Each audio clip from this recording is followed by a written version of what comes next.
They seemed always to be happy together. Lots of laughter.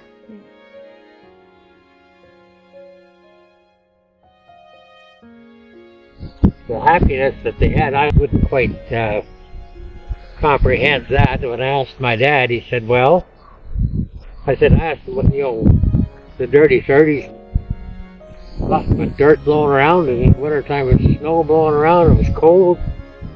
But he said, we came from a lawless country. We're so happy for peace. Yeah. So that's the happiness talk. They worked together and played together? Yeah, they worked together, played together, sang together. I suppose they argued together as well. What I know of them, they didn't mind any confrontation, but you wanted to have it with them. Did they play jokes on each other? Oh yeah, they did that too, I think. Yeah. They used to chase us around and threaten to cut our ears off if we weren't nice. I remember that. That was great. So they were full of fun, laughter.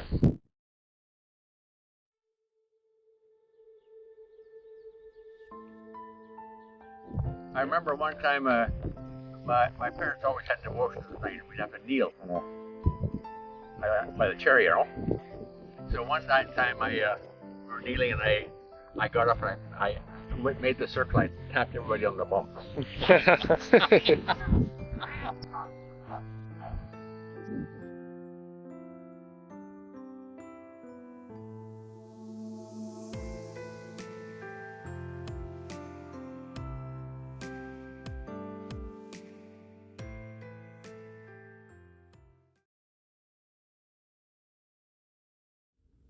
I grew up on this farm alongside my grandparents, Jake and Margaret, and now my family lives in their house, which we've renovated to make it more energy efficient and modern, but at the same time try to maintain some of the look of and character of the house with some of the old wood and all the doors. My 4 kids now have the same privilege as I did by growing up next to their grandparents on the farm. I grew up working side by side with my grandpa, fixing fence and riding tractor, feeding cows. I also had lots of fun working with Pete and Frank's family, especially at harvest time. All the cousins would go on the bus to whoever's farm was harvesting that day and ride in the backs of trucks and have great meals out in the field, and eventually learn to drive trucks and help out with harvest. I'm fortunate to have found a partner in Jemay who appreciates being in this beautiful location with the family roots that are tied to it.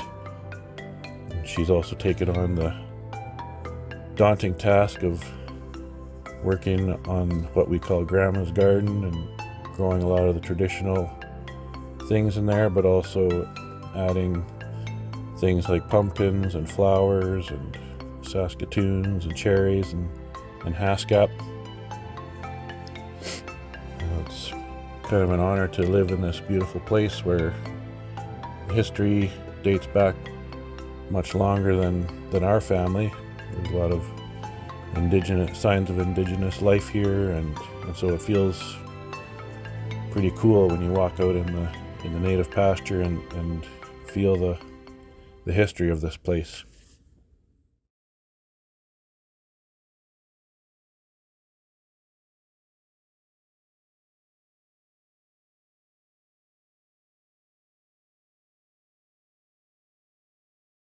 Yeah, I guess there's an emotional attachment to it, I guess.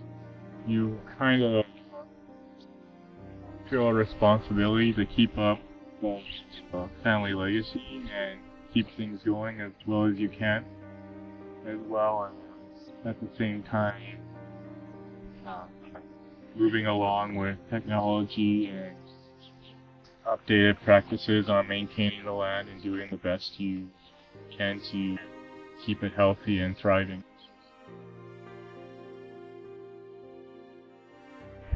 Well, I learned a lot from them. I saw what the strength of a farm woman can be, and you can have a career, you can work with your husband on the farm, and yet still be your strong, independent person. It really, they really are key into me being who I am today. You know, I find that Herschel is a very close community. I find it in our church. I find it with all the generations, the older generations, the younger generations, all of that tied together in the church family, in the community family. There are many people who leave, but the strength of this community shines through, and it's a vibrant place to live and be.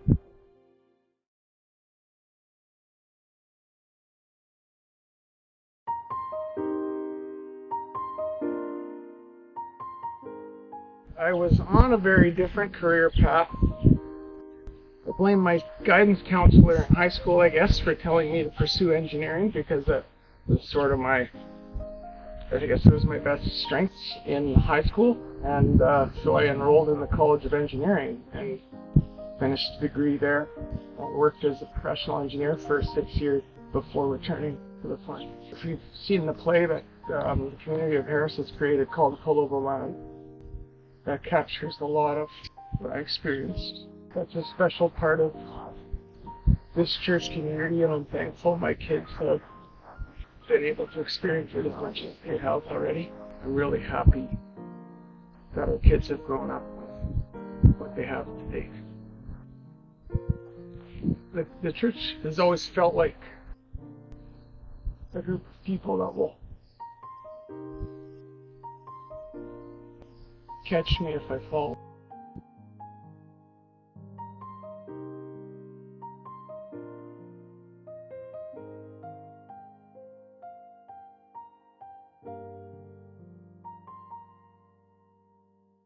Dad tells the story about 1910, how you know that because I'm only born in 7, where a teacher came into the community and started teaching the choir harmony. Until then, they'd been einstimmig in their singing, and the love of music certainly grew quickly here. My Uncle Pete was the leader of that initiative, and that passed on to his son Albert. Herschel Mennonite Church was quite well known for the quality of the music that was produced here.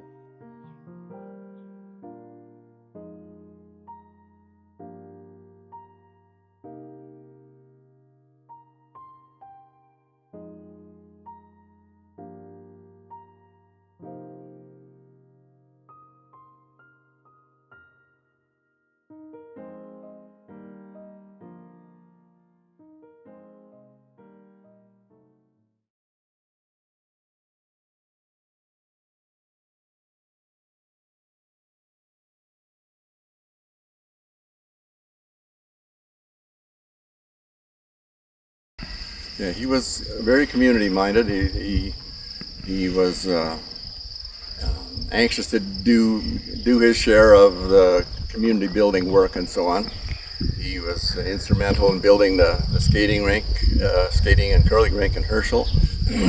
But his biggest contribution, I think, was in the municipal work there. He spent many years as a councillor and many more as a reeve. He and Mum were kind of ahead of their time in terms of relating to people in the community. I remember when I was a kid, they would go to dances in Stranraer. Before that was kind of an acceptable thing in the Mennonite church community and so on. So they were kind of outliers in that way, I guess, and so on. But it kind of paved the way for next generation to relate to the non-Mennonite people in the community.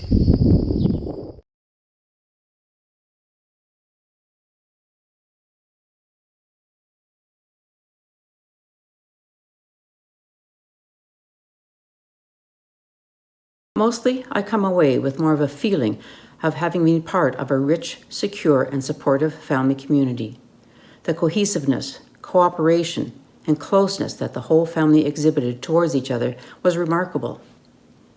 I know they didn't always agree with one another, and I'm sure there must have been hurt feelings over somebody's words or actions, but I honestly don't know of any grudge that wasn't forgiven and forgotten.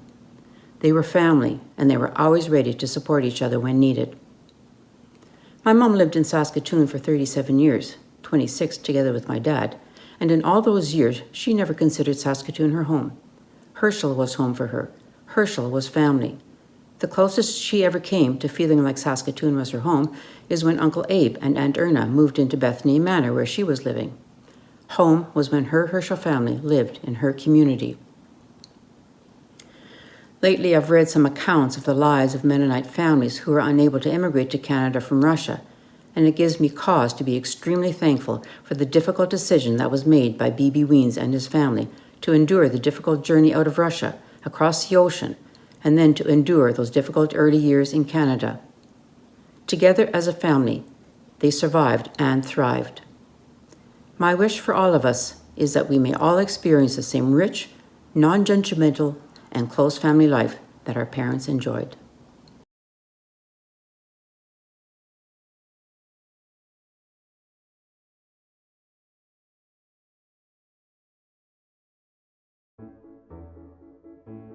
Hi everybody, this message is from Viola, Vic, and Edie, and if Paul were still with us, I know his thoughts would be very similar. Dad's legacy is with us to this day. First of all, his relationship with Mom was so very loving, and Dad's respect for Mom in his ministry was always in evidence. Then his legacy is the incredible optimism and zest for life he had. You know, if a day was really gray, and there would be this much blue in a corner, he'd go, "Oh, look, the sun is shining. It's going to be a great day. It's sunny outside." Well, it was his zest for life. And then he had very deep convictions, coupled with great discipline and work ethic. But oh, how he loved to laugh. He would slap his knee and his tears would roll with laughter. A true Weens.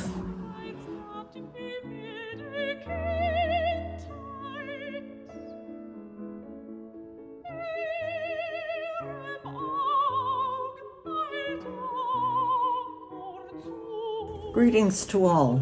Your presence here speaks profoundly to my dad's and his siblings' legacy. 100 years later, still wanting to be together, a true testament to devotion to family. The Weens brothers and sisters with their spouses spent early years working together, but also enjoying time together. I will never forget the robust laughter emanating from the living room when the siblings gathered, and that spirit was passed on to the children who loved spending time with their cousins. Theo mentioned that Dad passed on to us respect for elders and the traditional values of discipline, generosity, and the German language. We also have passed down to us the importance of hard work and a joyful spirit. Theo recalls Uncle Henry telling the story of when he was up early doing chores, hearing Dad singing while doing his chores 1.5 miles away. Our love of music is another legacy. Dad's deep voice, bass, and Mom's soprano still ring in my ears. An early memory is the kids sitting around Dad with Mom's guitar singing Lass die Herzen immer fröhlich. Again, a joyful spirit. Dad and Mom promoted the importance of education, sacrificed so we could attend RJC, encouraged higher education, while Dad spent hours reading to educate himself. Dad believed in public service and civic duty, school board, church elder, municipal council, and he was never shy of speaking his mind. A few of us may have inherited that trait. Thank you to my grandparents, Bernhard and Elizabeth Weens, for having the foresight to leave Russia when they did, leaving us the legacy of a good life in Canada for 100 years.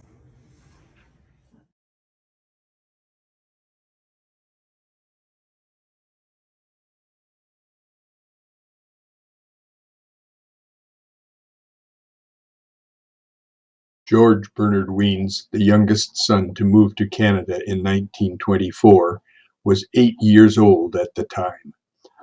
All of his life he practiced giving to others.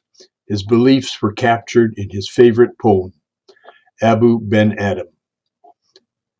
Abu Ben Adam, may his tribe increase, awoke one night from a deep dream of peace, and saw, within the moonlight in his room, making it rich and like a lily in bloom, an angel writing in a book of gold. Exceeding peace had made Ben Adam bold, and to the presence in the room he said, "What writest thou?" The vision raised its head, and with a look made of all sweet accord, answered, "The names of those who love the Lord." "And is mine one?" said Abu. "Nay, not so," replied the angel. Abu spoke more low, but cheerily still, and said, "I pray thee then, write me as one that loves his fellow men." The angel wrote and vanished. The next night it came again, with a great wakening light, and showed the names whom love of God had blessed. And lo, Ben Adam's name led all the rest.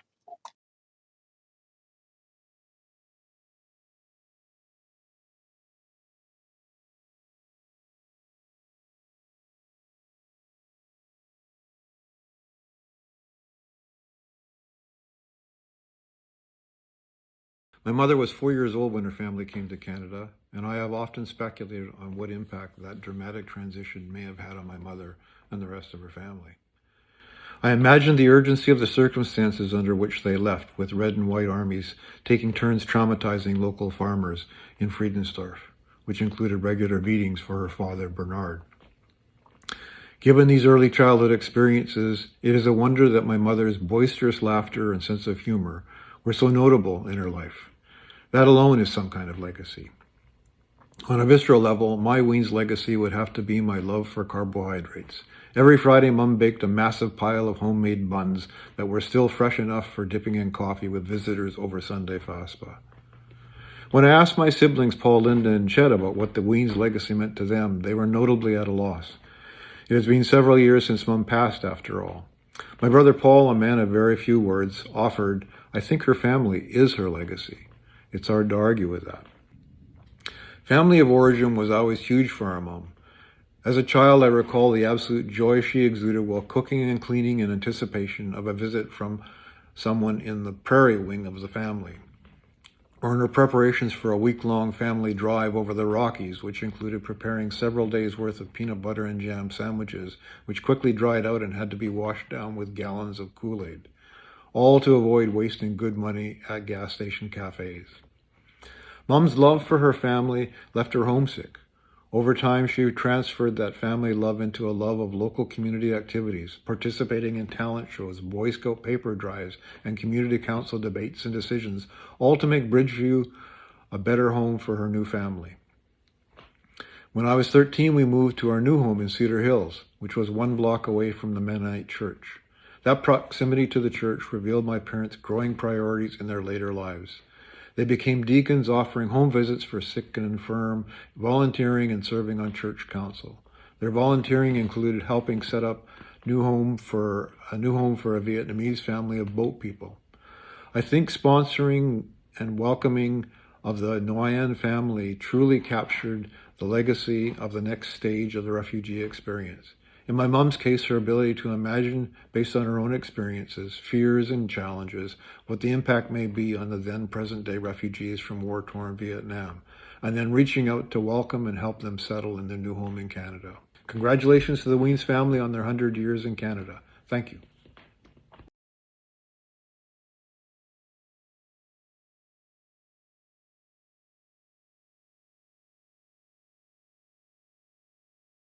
Our mother was known to her parents and siblings as Lisa, in the wider Canadian community as Louise. We have unusual insights into her personal thoughts and feelings, given the family arranged to translate her extensive diaries from German to English. She frequently wrote in those diaries about her desire to live a godly life, a life that pleases God. also about her challenges to be consistent in that. An example from her later teens. In April 1930, during the period she and most of her siblings lived in the East Cooley area, she was the homemaker. She had baked cookies. When her brother Jake came home and immediately helped himself to 4 cookies, she, quoting here, was immediately upset and hit him on the back. "I am so ashamed of myself. And this is the way it always goes. Lord, help me so that I will become complete and my heart will finally become steadfast." As she matured, she grew in her ability to sustain godly living. For example, in the summer of 1934, she gave birth to a son who lived only a few hours.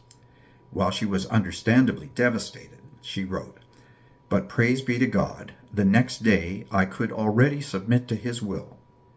She was able to focus on being thankful that she was alive and well, having had a high fever during the process.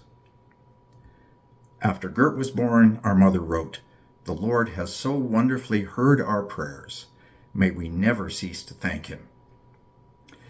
Our mother wanted her children to be people of faith, even praying that her sons would become gospel ministers. I have a clear recollection from my later preschool days. Mother and I standing by the kitchen table. She was teaching me to memorize John 3:16. "For God so loved the world that He gave His only begotten Son, that whosoever believeth in Him should not perish, but have everlasting life." We are grateful for our mother's example of godly living, for her leading us to trust in Jesus, and for her legacy of faith in God.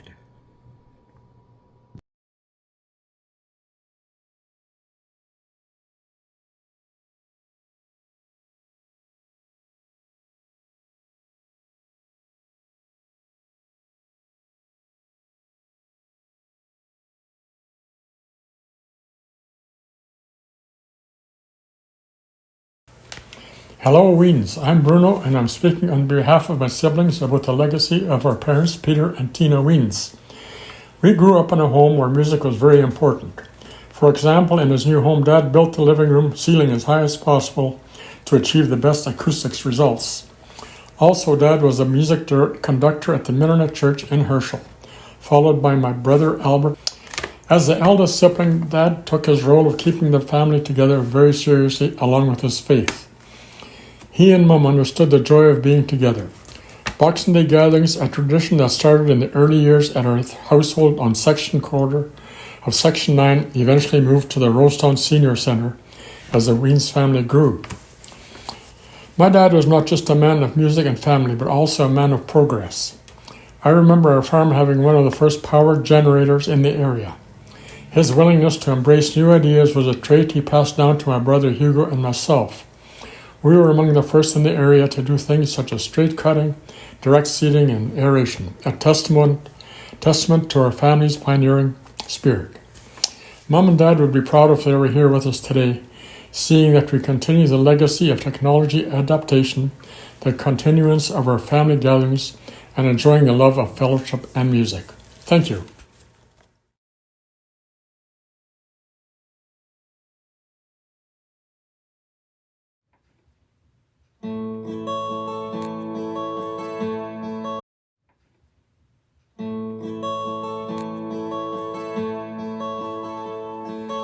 I don't like to say goodbye.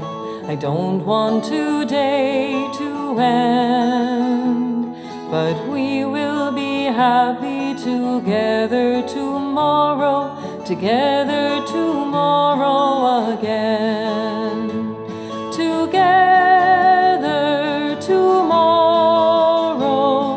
Together tomorrow, my friend. We will be happy together tomorrow again. You may walk a rocky road, your road may twist and bend. We'll share